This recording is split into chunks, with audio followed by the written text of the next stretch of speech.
दोस्तों थंबनेल देख के चौंक नहीं जाना है, क्योंकि इस चैनल पे आपको जेन्युइन जानकारी मिलती है, जो जानकारी कहीं किस किताबों में दबी पड़ी होती है। दोस्तों आज के वीडियो में क्या है, क्या गौतम बुद्ध आदिवासी थे?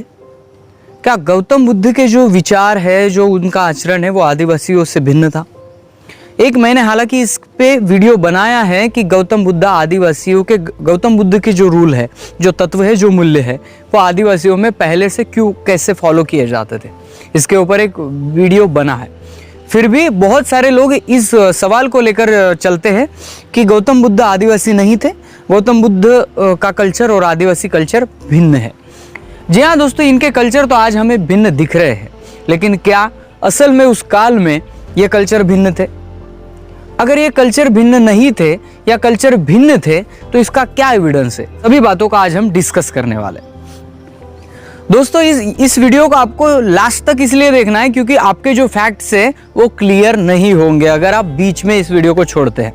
और बीच में वीडियो देख के ही कमेंट करने वालों को मैं बता दूं, आपको पूरा वीडियो देखना है, उसके बाद ही कमेंट करना है कि मैं किस फैक्ट के बारे में बात कर रहा हूं। जैसे वाह दोस्तों, मैं राहुल खन्ना के अलाइब्रेरी चैनल पे आप सबका स्वागत करता हूं। दोस्तों हमेशा की तरह मैं कुछ ना कुछ इंटरेस्टिंग लेके आता हूं और आप भी सुनते हो, इसके लिए धन्यवाद। चलिए दोस्तों आज के वीडियो को शुरू करते हैं। दोस्तों जब यहाँ के जनजाति की बात हो, यहाँ के द्रविड़ पूर्वज समुदाय की बात हो, द्रविड़ समुदाय की बात हो, तब एक ही नाम जुबान पर आता है, वो है यहाँ के इंडिजिनस पीपल।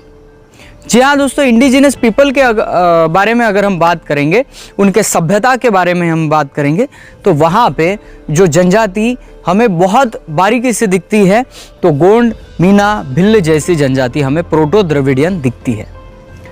फिर ये जनजाति का निवास था, ये लोग यहाँ पे रहते थे, जो प्रोटो द्रविडियन कहा जाता है। तो कहीं ना कहीं से बौद्ध की जो प्रणाली है, सम्राट अशोक का जो वंश है, वो कहीं ना कहीं यहीं से आया होगा। फिर हम बात करते कि गण प्रणाली क्या है। जी हाँ दोस्तों, ये भी जानना उतना ही जरूरी है कि गण प्रणाली क्या है। ये गण वाले गंड राज्य क्यों होते थे? आज आप कहते हो कि गणराज्य है, आप कहते हो कि लोकतंत्र है। ये गणराज्य लोकतंत्र की डेफिनेशन आई कहाँ से, अगर इसको समझा जाए, देखा जाए। दूसरा एक सवाल है कि यहाँ पे जब खुदाई होती है पुरातत्ववेताओं के आधार पर, पुरातत्व लोग यहाँ पे जो इतिहासकार खुदाई करते हैं, तब यहाँ पे जो चीज़ें मिलती है वो चीज़ें ज़्यादा से ज़्यादा बौद्धकालीन क्यों होती है? आपने कभी ये सोचने की कोशिश की कि ये चीज़ें खुदाई में क्यों मिलती है? और आज भी अगर जो मंदिर देवालय बचे हुए हैं वो किसी मट्टी में गड़े हुए क्यों नहीं मिलते? अगर यहाँ पे शिवलिंग आप कहते हैं वो शंभु गौरा पिंड मिल जाता है, तो हम अचंभे में रहते हैं कि शिव का निवास होगा। लेकिन हम इस बात को नहीं देखते कि प्राचीन समुदाय इस लिंगोपिंड को क्यों लिंगोपिंड कहता था। कुछ तो बातें होगी, जैसे कि गुफाओं में, कंदरों में आदिवासियों के अवशेष मिलना, किसी उत्खनन में बौद्धकालीन वस्तुएं मिलना। ये बात का रिजल्ट क्या है? इस बात के अगर तह तक जाए तो मैं उन इतिहासकारों की बात करूंगा जो इतिहासकार सिर्फ डंका बजाते हैं, एक ही धर्म एक ही प्रोपेगेंडे का। उन इतिहासकारों को मानव वंश शास्त्रज्ञ पागल कहते हैं, क्योंकि वो लोग उतना ही पढ़ते हैं जितना उनको आवश्यक है, और वह आवश्यकता के अनुसार फिर अपनी एक स्टोरी बनाते हैं और उस स्टोरी से बताते हैं कि हम बहुत हजार साल पूर्व है। लेकिन जो इतिहासकार जेन्युइनली फैक्ट यहाँ ढूंढते हैं, उनको यहाँ पे कभी भी बाकी देवों के मंदिर नहीं मिले, बाकी देवों के अवशेष नहीं मिले। हालांकि सभी संशोधनकार जो फैक्ट जानते हैं, वो संशोधनकार का दावा है कि आर्य संस्कृति सिर्फ 2000 साल पहले की है, उसके पहले यहाँ पे मूल निवासियों का राज्य था। टॉपिक हमारा क्या है कि क्या बौद्ध आदिवासी थे?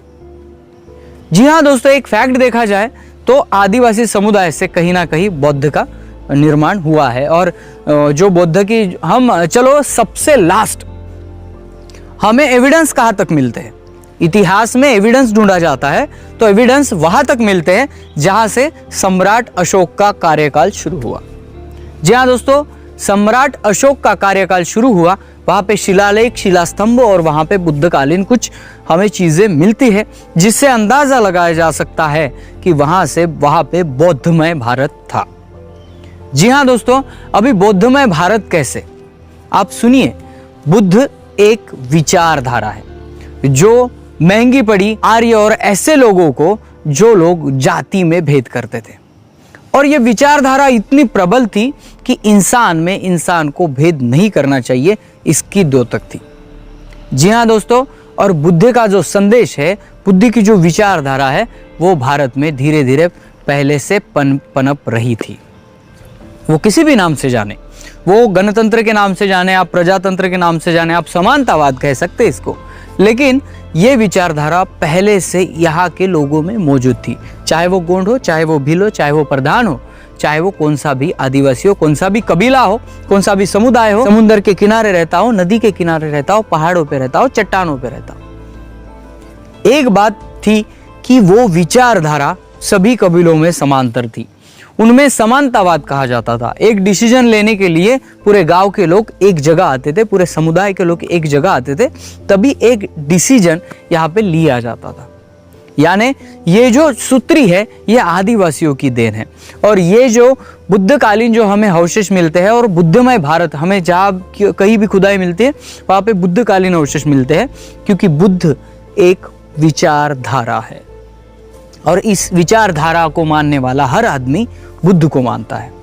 और बुद्ध ये कहते हैं कि अगर सृष्टि किसी के साथ भेदभाव नहीं करती, पेड़ किसी के साथ बिना भेदभाव किए सबको छांव देता है, सबको फल देता है, वैसे ही हमें भी इंसान में भेद नहीं करना चाहिए। अगर वो कहते हैं, कोई इंसान कहता है कि हम उच्च है, तुम नीच हो, तुम यहाँ से आते हो, हम वहाँ से आते हैं, और हम बहुत बड़े हैं, हमें मान दो, हमें दान दो, हमें गाय दो, हमें पैसा दो और हमें ही श्रेष्ठ बनाओ, ये नीति बुद्ध के विचार सरणी में बिल्कुल नहीं है। और इसलिए आज के दौर में ये दो विचारधारा इंडिया में चल रही है। एक विचारधारा बुद्ध को मानती है तो दूसरी विचारधारा बुद्ध को नकारती है। बात आ गई दोस्तों पुराणों की। जो पुराण वेद शास्त्र निकाले गए, ये तब रचे गए जब यहाँ के मूल निवासियों के साथ यहाँ पे पूरा उनका ज्ञान निचोड़ा गया, और तभी ये ग्रंथ की निर्मित हुई। क्योंकि किसी भी ग्रंथ की निर्मित करना हो तो उसकी भाषा को समृद्ध होना जरूरी है, तभी एक लेखक उसको लिख पाता है। यह फैक्ट है। हम इतिहासकारों के माने तो ये चले कि 700 से 1200 या 1500 के दौरान यहाँ पे संस्कृत भाषा समृद्ध बनी है। इसके पहले इसको ब्राह्मी लिपि कहा जाता है, लेकिन ब्राह्मी लिपि के भी बहुत कुछ अंग है जो विविध भाषाओं से आते हैं, इसलिए उसको लिखना उस काल में इम्पॉसिबल था। आप जो जानते हो कि शिलालेखों में कुछ भाषाएं लिखी है, वो पाली, किसी का कहना है कि वो पाली है, किसी का कहना है कि वो ब्राह्मी है। वो मिश्रित भाषा है जो यहाँ के मूल निवासी लोगों में मिश्र हो गई। जैसे कि उनमें कुछ वर्ड और उनमें कुछ अंश गोंडी का आता है, उनमें कुछ अंश पाली का आता है। तो दोस्तों देखिए, पाली भाषा ये बहुत इंपॉर्टेंट रोल प्ले करती है कि यहाँ के आदिवासी और बौद्ध लोगों के संबंध में। जी हाँ दोस्तों, पाली, पाड़ी, पनका, पाटाड़ी, पाना, ये 4 शब्द आप सुनिएगा। पाली, पनका, पाटाड़ी, पाना, इस 4 शब्द में वेंकटेश आतराम सर कहते हैं कि यह दूसरे कोई नहीं है जिनको वेदों में पानी लिखा गया हो, जब पनका पाठाड़ी लिखा गया। ये आज के गोंड समुदाय के प्रधान लोग हैं, यानी कि प्रधान लोग हैं जो आज भी अपनी भाषा को लिए चलते हैं। उदाहरण के तौर पर बता दूं कि जो विदर्भा में रहते हैं, बस्तर में रहते हैं, जिनको प्रधान गोंड कहा जाता है, वो गोंड लोग हैं, लेकिन उनकी लैंग्वेज और बाकी गोंड लोगों की लैंग्वेज में थोड़ा सा फर्क आता है। यह फर्क इसलिए है कि ये लोग पाटे गाना, नृत्य सादर करना, सांस्कृतिक कलाओं के द्योतक थे, नृत्य बजाना, और आज भी इन प्रधान लोगों में ये कलाएं ज़्यादा आती है। जो गायन है, वादन है, जो आप कम्युनिकेशन स्किल की बात करते हो, वो भी इन लोगों में ज़्यादा दिखती है।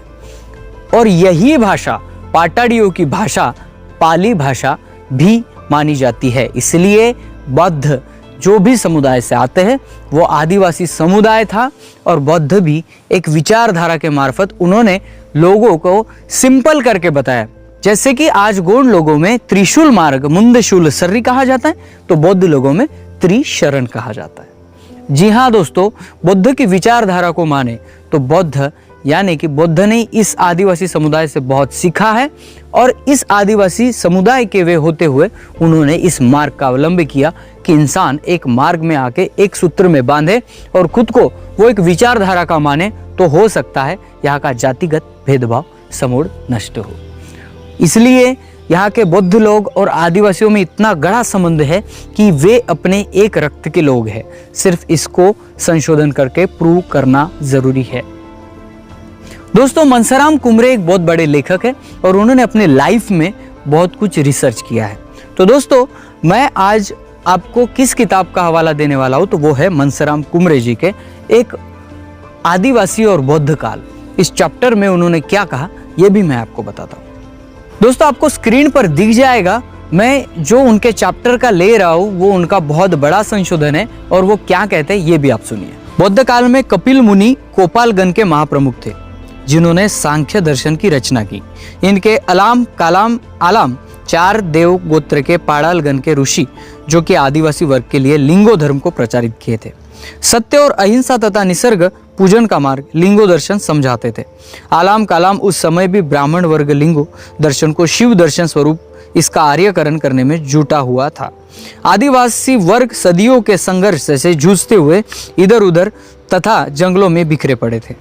गौतम बुद्ध जब संसार त्याग कर सत्य के खोज में निकले, तब सबसे पहले उन्हें संपूर्ण लिंगो दर्शन समझाया। पहाड़ी भाषा में आलाम कालाम ने सत्य, अहिंसा और नैसर्गिक सगुणों से परिपक्व लिंगो दर्शन को समझा और इसके ज्ञान प्राप्ति की कालाम से गौतम बुद्ध ने बीड़ा उठाया अब आदिवासियों को एकत्रित करने में, और गौतम बुद्ध की वाणी चारों तरफ फैलने लगी और अंधकार में डूबा आदिवासी जीवन अब गौतम बुद्ध की दीक्षा से प्रकाशित होने लगा। गौतम बुद्ध ने अपनी उपदेश पाली भाषा में प्रचारित किया और उस समय सभी राज्यों में जनभाषा पाली ही थी। पाड़ाल प्रधानों की मातृभाषा पाली ही थी। बौद्ध ग्रंथों में स्पष्ट रूप से उल्लेख किया गया है, कुक्कु संगो भिक्कवे भगवा अरहम सम्मा सबुद्धो कोपो गोंतेन अहोसी। इसका अर्थ है कि कोपालगन वर्तमान काल के गोंड गोवारी के लोग गौतम बुद्ध के उपासक थे। इसी प्रकार कोयागन का भी उल्लेख मिलता है। उपरोक्त श्लोकों से यह पुष्टिकरण मिलता है कि कोपालगन, कोयागन, पाड़ालगन के नायक गौतम बुद्ध ही थे। वे स्वयं भी आदिवासी गण के थे, इसलिए आदिवासी गण के लोग गौतम बुद्ध के उपासक थे। यही इतिहास से सिद्ध होता है। दोस्तों, मनसाराम कुमरे का यह कहना यहाँ तक जाता है कि यहाँ पे गण अस्तित्व में थे, जैसे कि सम्राट अशोक का भी गण यहाँ के आदिवासी लोगों से आता है। और बहुत, क्योंकि आज भी आप अगर नाग देखिए, आप उनके वंश देखिए, तो नाग वंशी, छिंदम वंशी, ऐसे बहुत कुछ वंश मिलते हैं। ये वंश उसी लोगों में थे जो यहाँ के आदिवासी थे और यहाँ की गण प्रमुख यानी गण पद्धति को समझते थे। तो दोस्तों, इस बात को अगर हम देखें, अगर लोगों के प्रेपेगेंडे वाले किताब अगर ना पढ़े, तो यहाँ पे सबसे प्राचीन आदमी अगर है, प्राचीन समुदाय अगर है, तो वो यहाँ का आदिवासी इंडिजिनस पीपल है, जिसको यूएनओ भी मानता है। हालांकि भारत के लोग यूएनओ को जो चाहिए आदिवासियों का डाटा वो नहीं देते, इसके लिए भी हमें संघर्ष करना है। लेकिन जो लोग बाबा साहब बुद्ध को ना समझते हुए कहते हैं कि ये लोग कहाँ से बीच में आ गए, तो इनकी विचारधारा को समझिए और इनका इतिहास जानिए। सबसे प्राचीन यहाँ पे तो आदिवासी है, लेकिन आदिवासियों की विचारधारा से और आदिवासियों की संस्कृति को देखते हुए यहाँ पे बौद्ध धर्म भी तैयार हुआ, जो एक बहुत बड़ी विचारधारा का काम कर रहा है। तो दोस्तों, वीडियो बनाने का कंटेंट ये है कि बहुत लोगों का कन्फ्यूजन बुद्ध के बारे में, उनके विचारधारा के बारे में था। इस वीडियो के जरिए आपका पूरा कन्फ्यूजन निकल गया होगा, ये भी मैं मानता हूँ। अगर मनसाराम कुमरे की किताब चाहिए तो मैं बहुत ट्राई कर रहा हूँ, तो जल्दी से जल्दी किसी वीडियो में मैं PDF के द्वारा डाउनलोड करने का मौका दे सकता हूँ। तो दोस्तों, मिलते हैं अगले वीडियो अगले टॉपिक के साथ। तब तक के लिए जय सेवा, जय जोहार, जय आदिवासी, जय गुणवाना, जय भीम।